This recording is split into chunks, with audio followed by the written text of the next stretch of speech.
I raised 2 kids I thought were mine, built a life, paid every single bill without complaint. Then one night, I found an audio recording on my wife's cloud account. Her own voice, calm as anything, describing exactly how she'd been using me for years. And the man she'd been protecting? He was already inside my house and talking to my children. My name is Evan Carmichael. I'm 44 years old. I own an import and export business out of Indianapolis, mostly auto parts and industrial supplies coming in from overseas, shipping out to distributors across the Midwest. It's not glamorous. Nobody's writing magazine covers about guys like me. But it pays well, it keeps me busy, and, for a long time, it kept me from noticing the cracks and everything else. I met Margot when I was 37. She was 35, already had a little girl named Lily, who was 2 at the time. First thing Margot told me about Lily's father was that he'd simply vanished. Just disappeared one day, she said, shrugging like it was old news. Didn't want the responsibility. Couldn't handle being a dad. I didn't dig into it. Margot had this way of making you feel like asking too many questions was somehow rude. Like curiosity was an insult. So I didn't ask. Not then. Not for a long time. Lily was a quiet kid. Sweet in a way that just got under your skin without trying. The kind of child who'd sit next to you on the couch and lean into your side without saying a word. Like being near you was enough. I was gone a lot for work, shipments, meetings with suppliers, long stretches at the warehouse when a big order came through. But every time I came home, she was right there, watching me walk through the door like I was the best part of her day. I started thinking of her as mine pretty fast. Faster than I probably should have. But nobody warned me about that. Nobody tells you how quickly a kid can become the reason you come home. Margot and I got serious within a year. She moved in, and the house stopped feeling like just a place I slept. It became something real. I remember the exact night I knew she was the one. A Thursday in late October. Lily had drawn a picture at school. It was our family. Me, Margot, and her.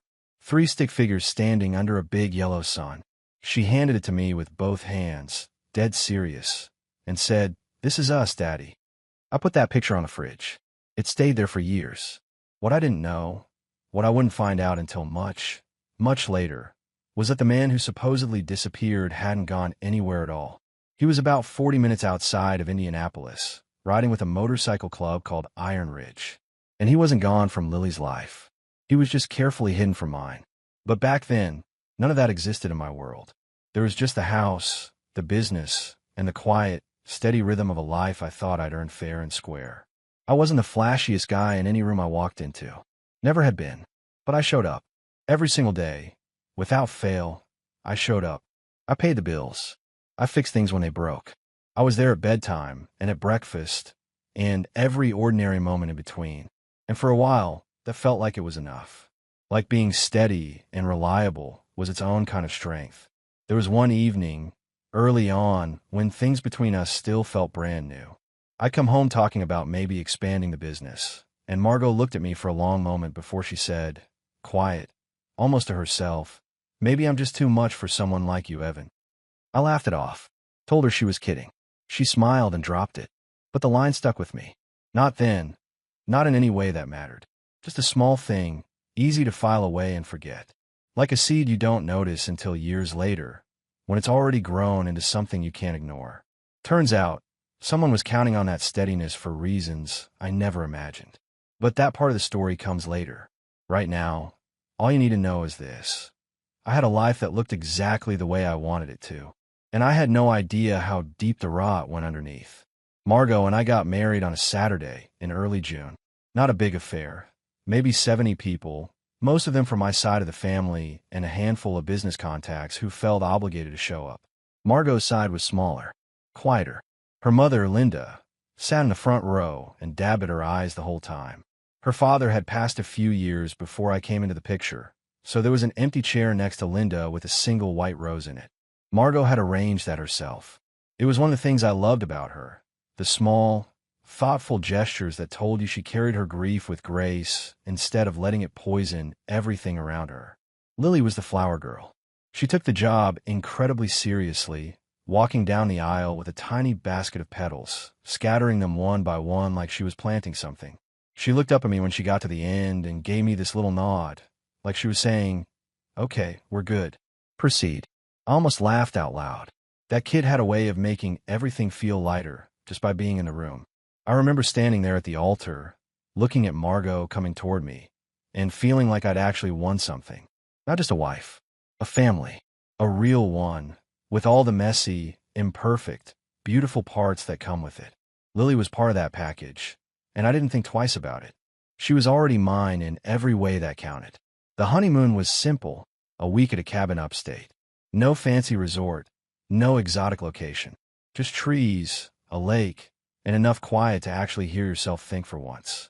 We cooked dinner together every night. Margot laughed more than I'd seen in months. It felt like a reset, like we were starting something clean.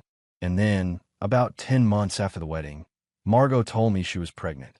I was sitting at the kitchen table going over shipping manifests when she walked in and just set the test down in front of me.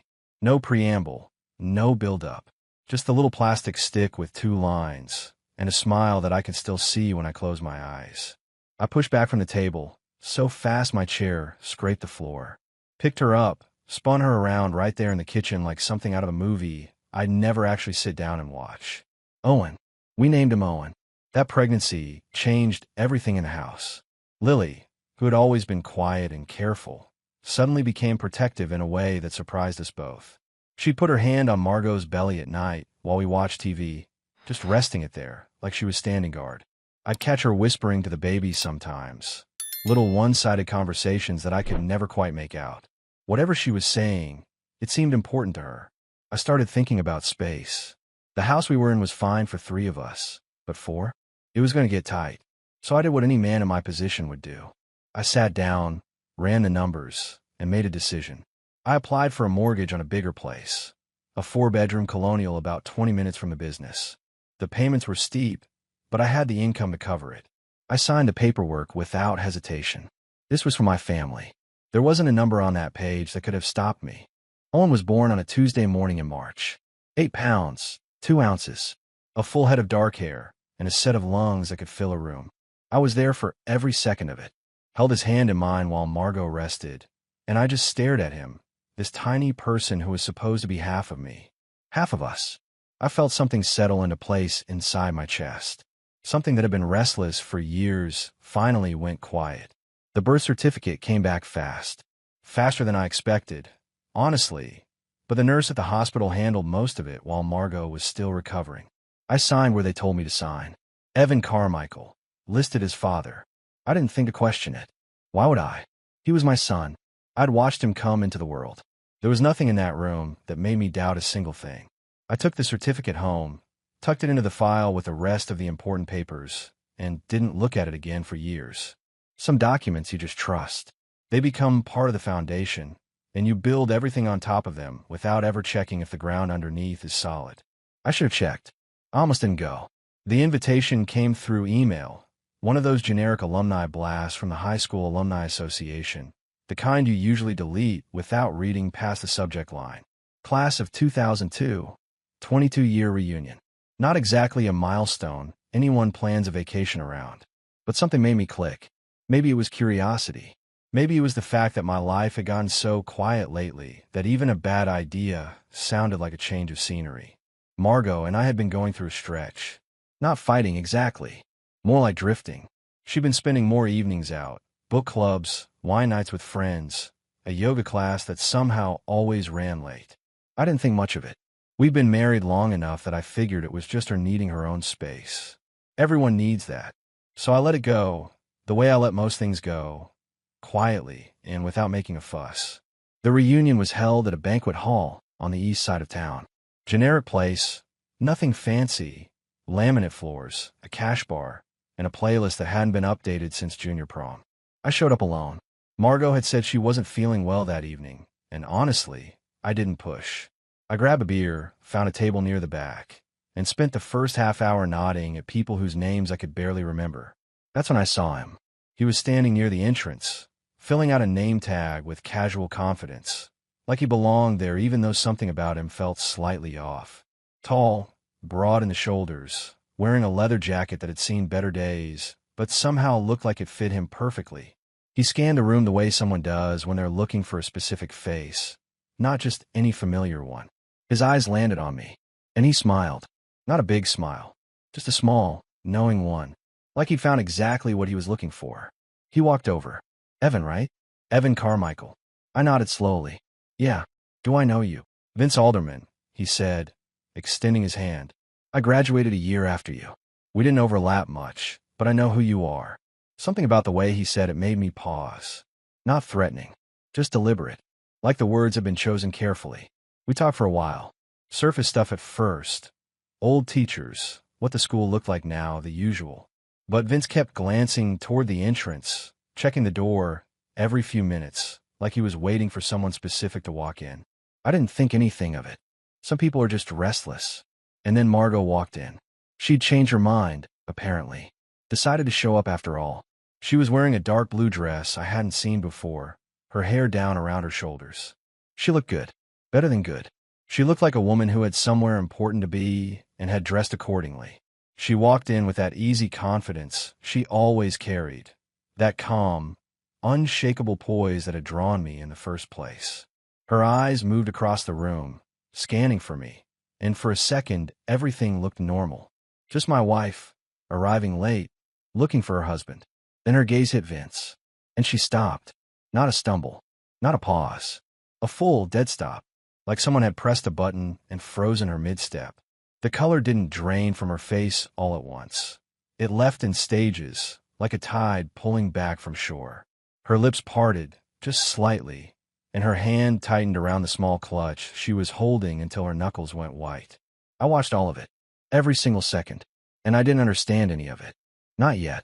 Vince, for his part, didn't react the way I expected. He didn't smile at her, didn't wave.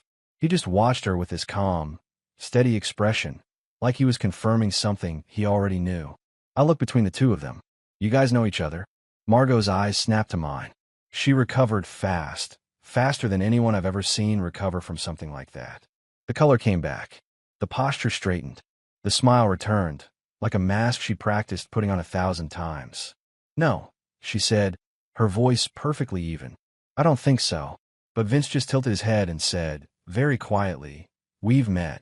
The air in that room changed. I couldn't have explained it to anyone if they'd asked. But something shifted, right then, between the three of us. Something that had been buried for a long time was suddenly sitting right on the surface. And I was the only one in the room who didn't know what it was. The reunion stayed with me for days after. Not because of any grand confrontation. There wasn't one. Margot and I drove home mostly in silence, which wasn't unusual. I asked her once if she was okay, and she said fine, just tired. I let it drop. That was my pattern. That was how I operated. I didn't push. I didn't dig. I trusted that if something was wrong, she'd tell me when she was ready. But something had shifted. I couldn't put my finger on it, exactly. It was more like a frequency had changed in the background noise of our life. Something I couldn't quite hear but could definitely feel. A vibration underneath everything, like a fault line that had been dormant for years and had just barely started to move. I threw myself back into work. That was always my move when things felt unsettled at home.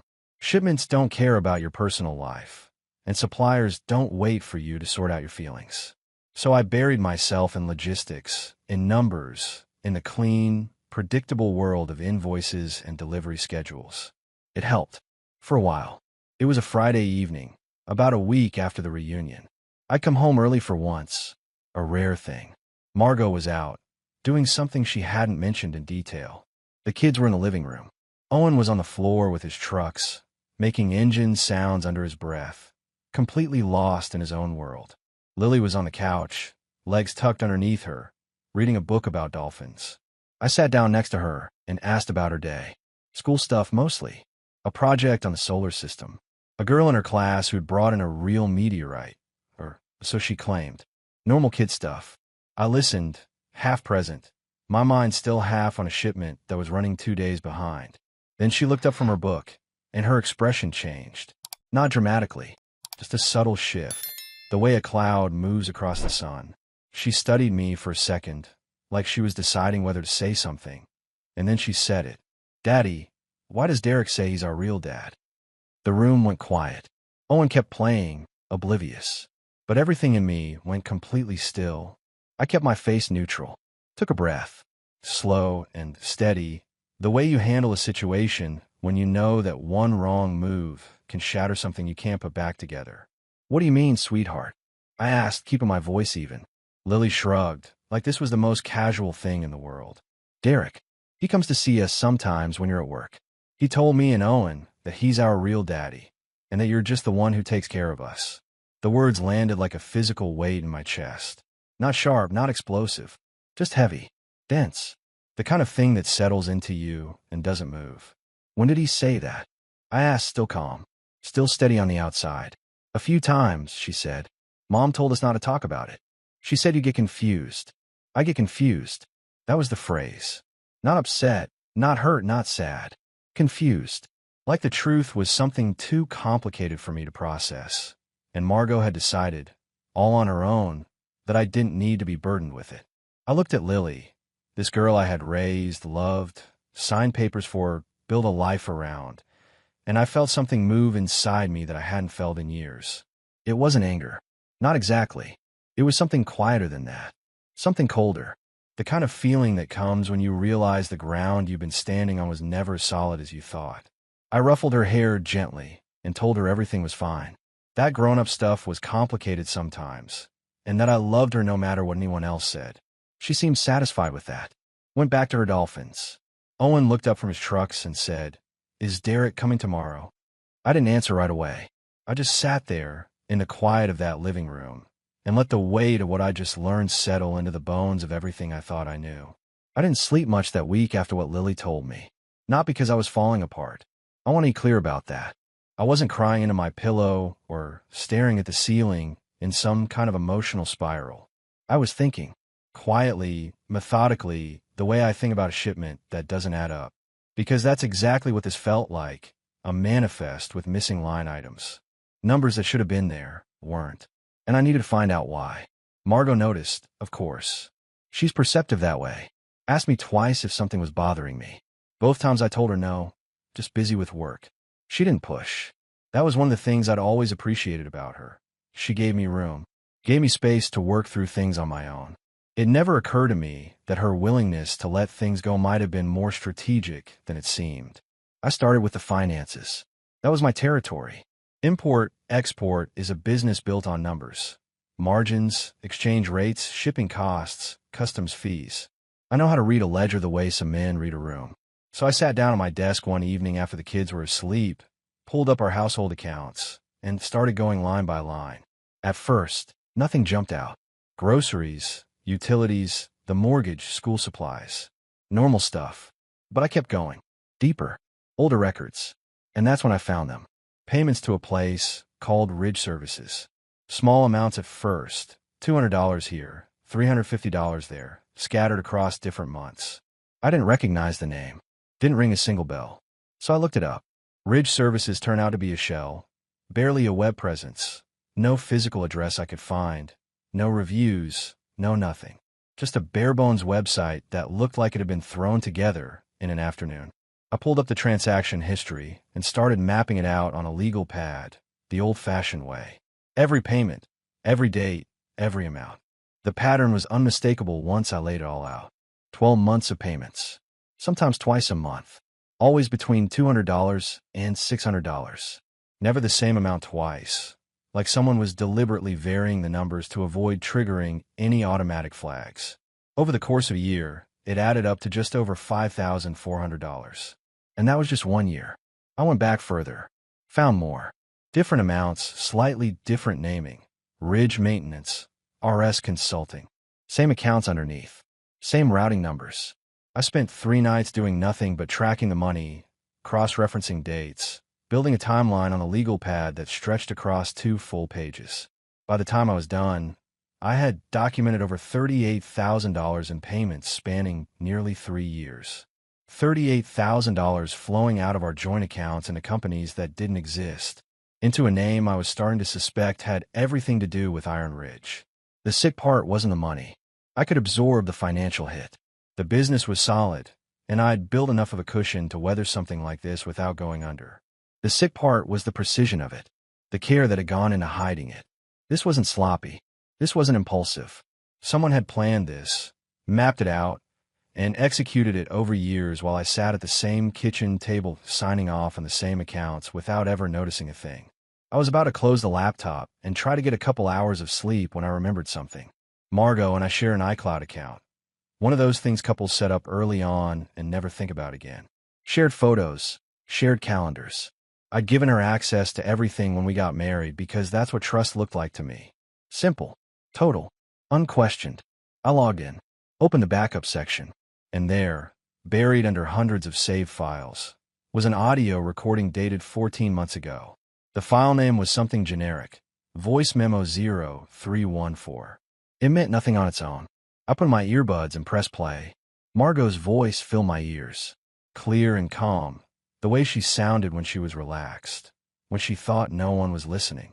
She was talking to someone. I couldn't hear the other person's responses, just her side of the conversation. He's never going to question it, she said. He doesn't look at the details. He trusts me completely. That's the whole point. A pause. Then, we just need to keep it steady. Not too much at once. Another 6 months, maybe 8, and we'll have enough to make the move. After that, it doesn't matter what he finds. My hands were steady on the laptop. My breathing was steady. But something inside me had gone very, very cold. The kind of cold that doesn't come from the air. It comes from understanding, all at once, that you've been played. Not once. Not by accident. But deliberately, carefully, over a long stretch of time, by someone who knew exactly how much you trusted her and used it as a weapon. I closed the laptop, sat in the dark kitchen for a long time. Then I picked up my phone and called Doug Kelly. Doug answered on the second ring, even though it was past 10 at night. That told me something about the kind of lawyer he was. I gave him the short version, just enough to get the conversation started, and he told me to come in first thing in the morning. Don't confront anyone, he said. Don't change your behavior. Don't let her know you're looking. Just show up tomorrow and bring everything you've got. I did exactly that. Over the next few days, I moved carefully, quietly, went to work, came home, played with the kids, ate dinner with Margot like nothing had changed. But underneath, I was building a case. Doug walked me through every step. What to document, what to save, what mattered legally and what didn't.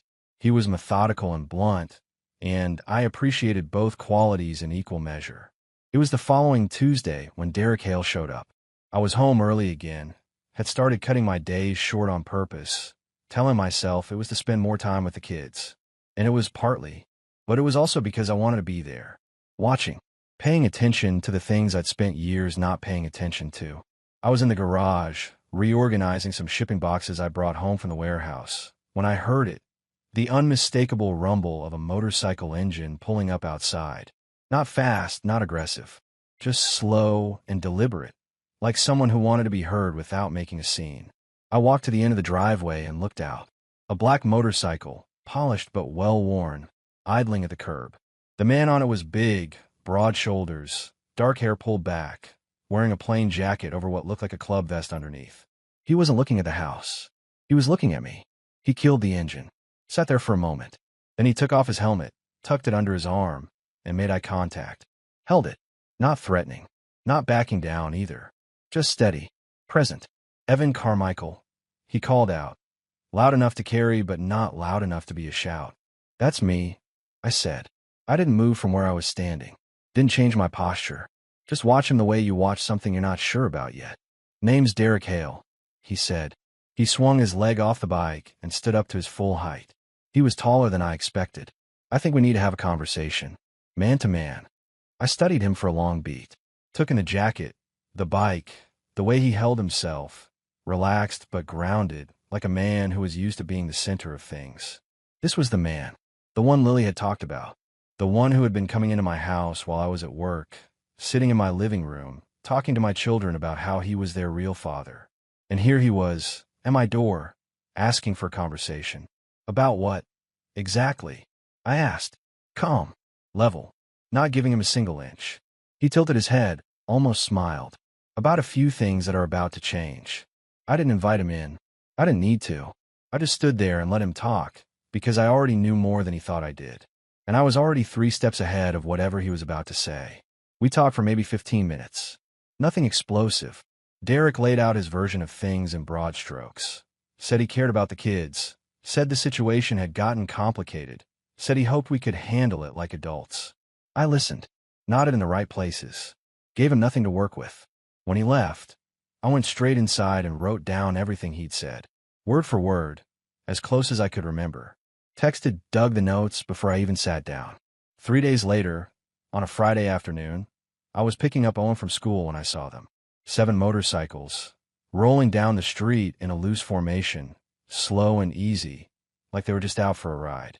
No logos visible, no banners, just leather and chrome, moving past the school at exactly the speed that said they wanted to be noticed.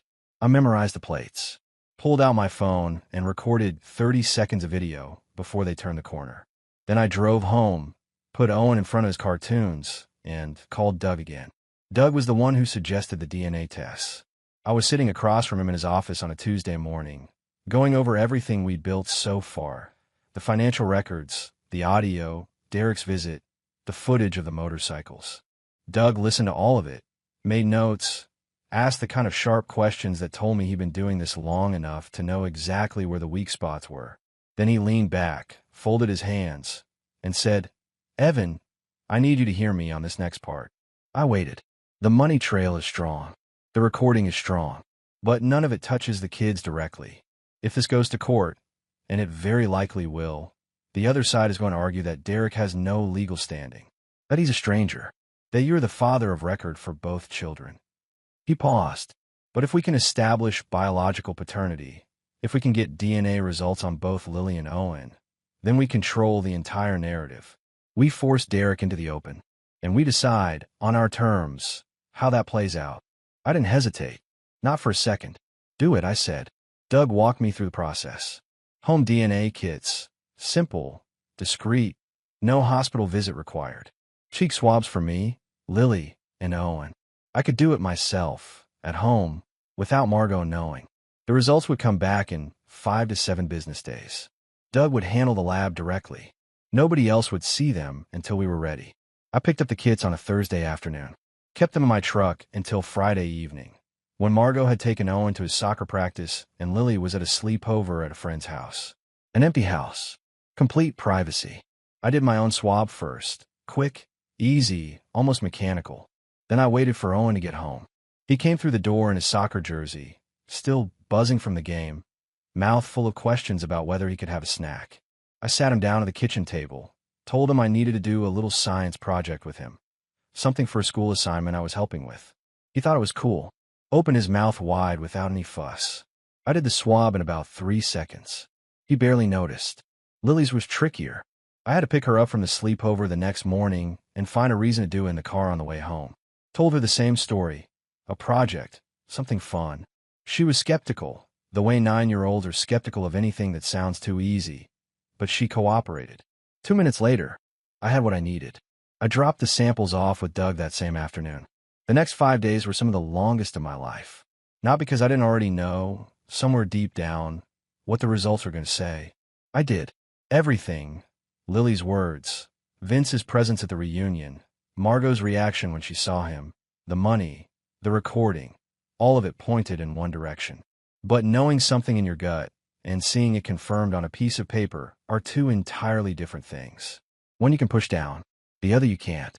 I kept my routine locked tight. Work, home, kids, dinner, bed. Margot and I talked about normal things, school schedules, a leak in the upstairs bathroom, whether Owen needed new cleats. I watched her across the dinner table every night and try to read her face, try to find the seams where the performance ended and the real person began. But Margot was good at this. She'd been good at it for years.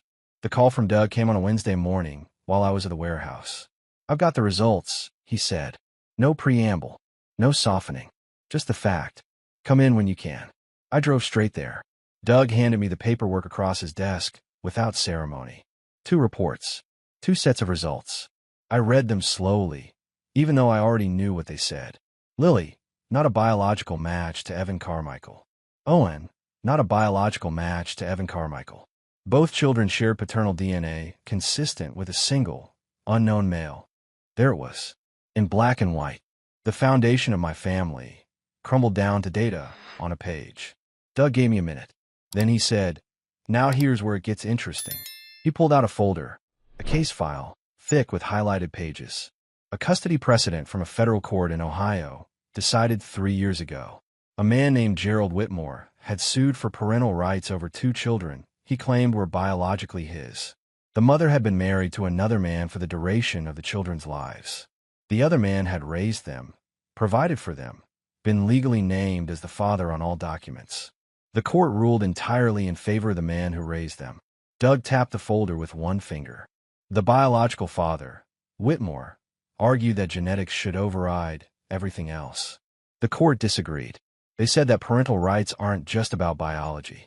They're about presence, investment, and legal standing. Whitmore had none of those things. He'd been absent from the children's lives entirely. The court stripped him of any claim. I looked at Doug. Derek hasn't been entirely absent. No, Doug said, but he's never been legally recognized. Never paid a dime toward their upkeep. Never filed a single document claiming paternity. And you adopted Lily. You're on Owen's birth certificate. You've been the one raising them, providing for them, showing up every single day.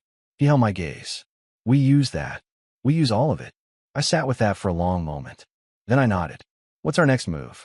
Doug smiled. The first time I'd seen him do it. We wait for him to make his. He didn't have to wait long. It happened on a Monday morning.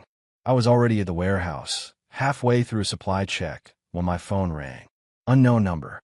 I almost let it go to voicemail, but something made me answer. Mr. Carmichael? This is Patricia Hayden, the front office coordinator at Lily and Owen's school. My stomach dropped before she even finished the sentence. Not because of her tone. It was calm, professional, but because of the simple fact that the school never called unless something was wrong. We have a situation here this morning, she said. Your wife came in about 20 minutes ago to check out both children. She said they had a medical appointment, and she had paperwork with her. But when we looked at the emergency contact forms on file, both children are listed with dual parent consent required for early pickup. We couldn't release them without your authorization. I was already moving, already grabbing my keys off the desk, already heading for the door. Do not let her leave with those kids, I said. My voice came out harder than I intended, but I didn't soften it. I'm on my way. 10 minutes. I drove fast but steady. No reckless moves, no panic. Just focus. The kind of sharp, clean attention that comes when everything you care about is sitting in one place and someone is trying to take it from you. When I pulled into the school parking lot, Margot was still there, standing near the front entrance, clutch in one hand, phone in the other, talking to Patricia through the glass door with an expression I recognized, the one she wore when she was trying to charm her way past an obstacle. The polished smile, the patient tone, the way she made you feel like you were the one being unreasonable. It wasn't working. Patricia stood firm on the other side of the door, hands folded, apologetic but immovable. I walked up and stopped a few feet from Margot. She turned, and for the first time since all of this started, I watched her mask slip, just for a second, just long enough for me to see what was underneath. Not anger, not defiance, fear. Evan, she said, recovering fast. I know what you were doing, I said. Quiet, level. The way you talk when you don't need to raise your voice to make your point land. And it's not going to work. She opened her mouth to respond, but I cut her off. Not rudely, just cleanly. Patricia, I said, turning to the woman at the door. Can you let the kids come out? I'll take it from here. The door opened. Lily walked out first, backpack bouncing, and stopped when she saw both of us standing there. She looked between us, reading the room the way kids do, instinctively, when they sense something is wrong but can't name it. Owen was right behind her, quieter, watching Margot with an expression that was hard to read. I knelt down so I was at their level, smiled at them, not forced, real, because seeing them was the thing that mattered most. Everything else, Margot, the lawyers, the fight ahead, all of it was just the machinery of getting to this moment. This one, right here. Hey guys, I said, how about we get some breakfast? Just the 3 of us. Owen looked at me, then at Margot, then back at me. And then he said something that I will carry with me for the rest of my life.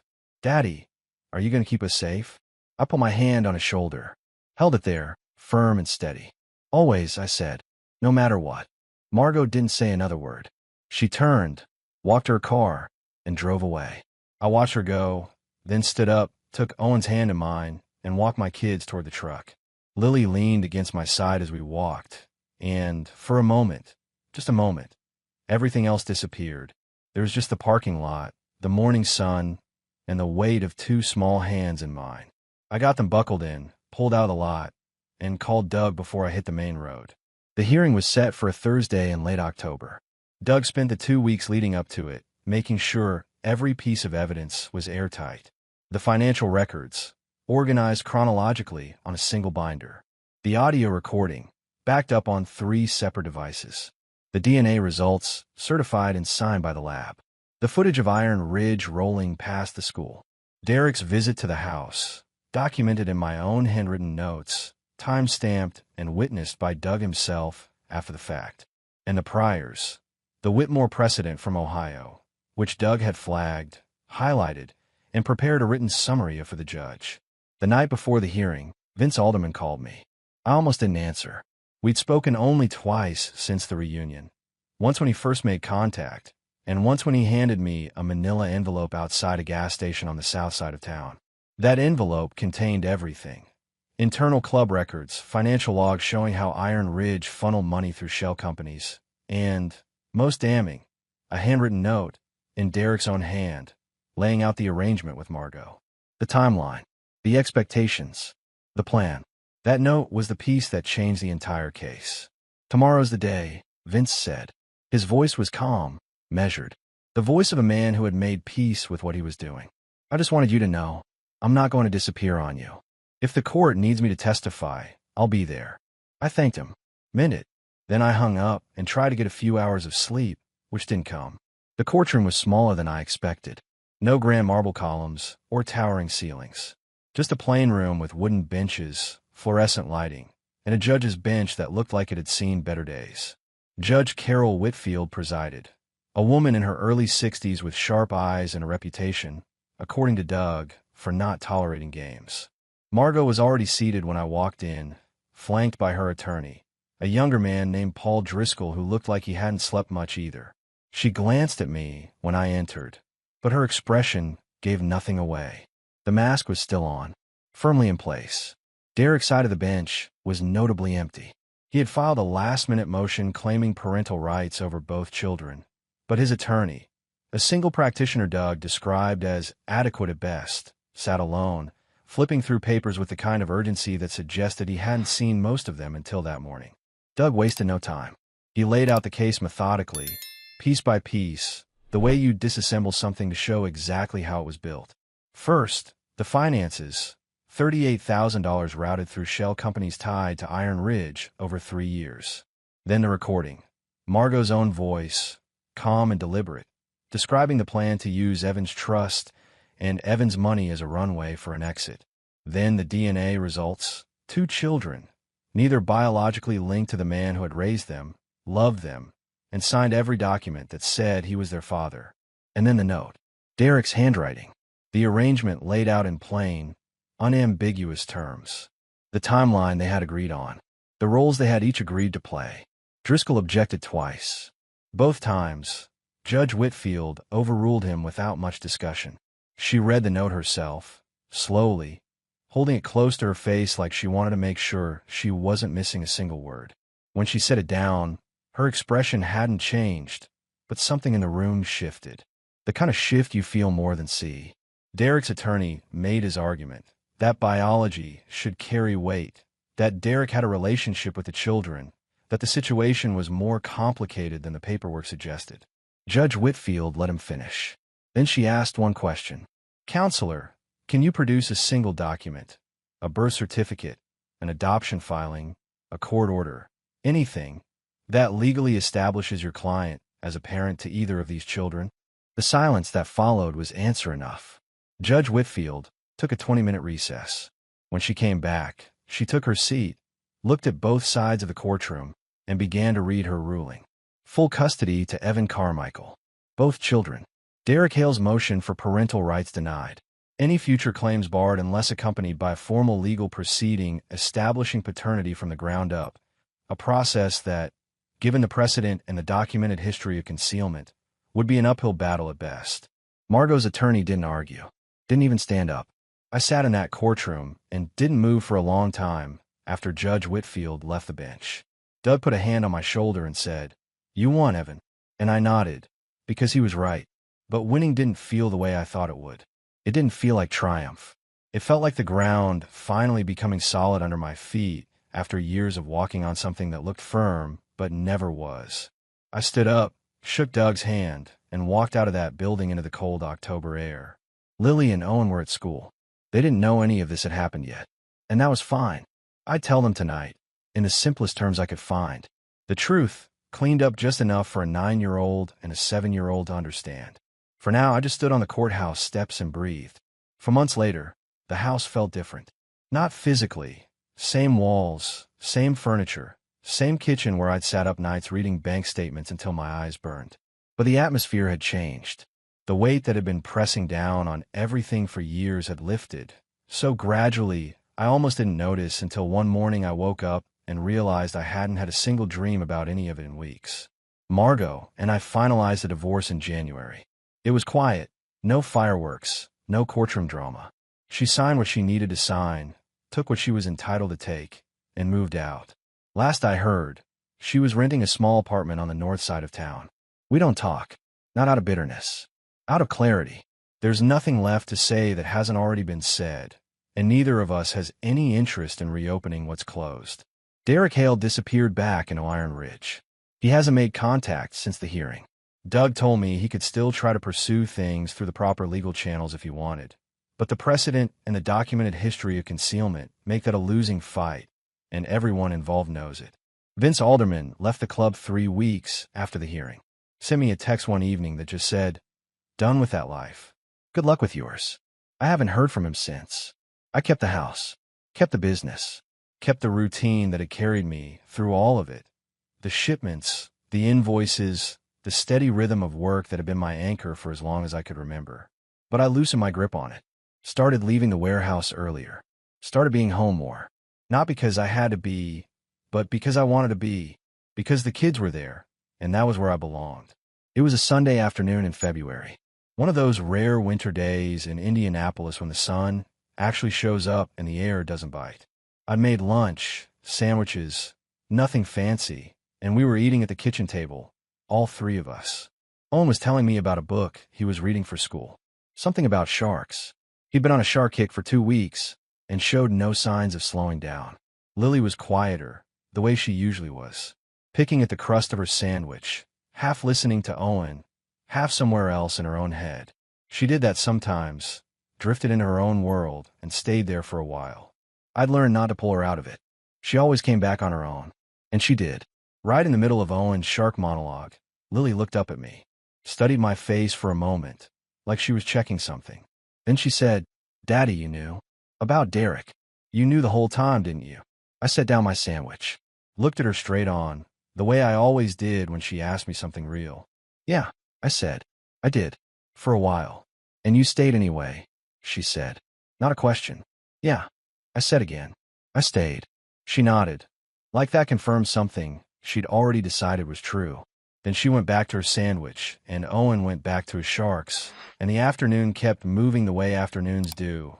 Quiet, ordinary, unremarkable. But I sat there at that table, in the middle of all of it, and felt something settle in a place inside me that had been out of alignment for a very long time. Not happiness, exactly, though that was part of it. Something deeper than happiness. Something closer to standing on solid ground for the first time in years, and knowing, really knowing, that it wasn't going anywhere. Owen looked up from his plate and said, "Dad, did you know sharks can smell a single drop of blood from a mile away?" "Is that right?" I said, "Yeah, it's insane." I laughed. A real one. The kind that comes without warning and without effort. And for the rest of that Sunday, that laugh stayed with me. A small, quiet proof that the worst of it was behind me, and whatever came next, I'd be ready for it.